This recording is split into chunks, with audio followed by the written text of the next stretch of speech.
सर्वस्य सिंहं भीषणं भद्रं मृत्योर्मृत्युं नमाम्यहम् इंद्रिये प्रतिष्ठति श्रीर्वरदस्समायुष्यमारो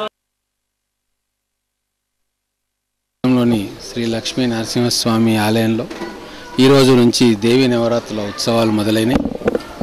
ఆ పూజా కార్యక్రమంలో భాగంగా ఈరోజు ఆలయ కమిటీ తరఫున భక్తుల తరఫున ఈరోజు పూజా కార్యక్రమాలు నిర్వహించడం జరిగింది. ఈ 9 రోజులు మహబూబ్నగర్ పట్టణంలోని అనేక దేవాలయాల్లో దేవి నవరాత్రి ఉత్సవాలు చాలా బ్రహ్మాండంగా జరుగుతాయి. ముఖ్యంగా మహిళలు ఎంతో భక్తి శ్రద్ధలతోటి ఉత్సవాల్లో పాల్గొంటారు.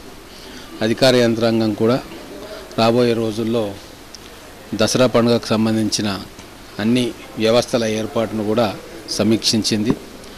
గతంలో కంటే ఇంకా ఘనంగా ఈ ఉత్సవాలు నిర్వహించాలని చెప్పి మున్సిపల్ కౌన్సిల్ కూడా తీర్మానం చేసి కమిషనర్ గారికి ఆదేశాలు ఇవ్వడం జరిగింది.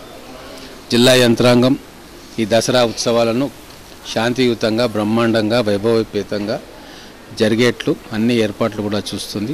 ఈరోజు నాతో పాటు మార్కెట్ కమిటీ చైర్మన్ అనిత గారు, వైస్ చైర్మన్ విజయ్ కుమార్ గారు, ఆలయ కమిటీ సభ్యులందరితో కలిసి ఈరోజు పూజా కార్యక్రమాలు నిర్వహించి అమ్మవారి ఆశీర్వాదం, లక్ష్మీ నరసింహస్వామి కరుణా కటాక్ష వీక్షణాలు ఇవన్నీ కూడా మా వైపు మా యందు మహబూబ్నగర్ పట్టణ ప్రజల మీద వారంతా చల్లగా చూడాలని చెప్పి కోరుకున్నాం.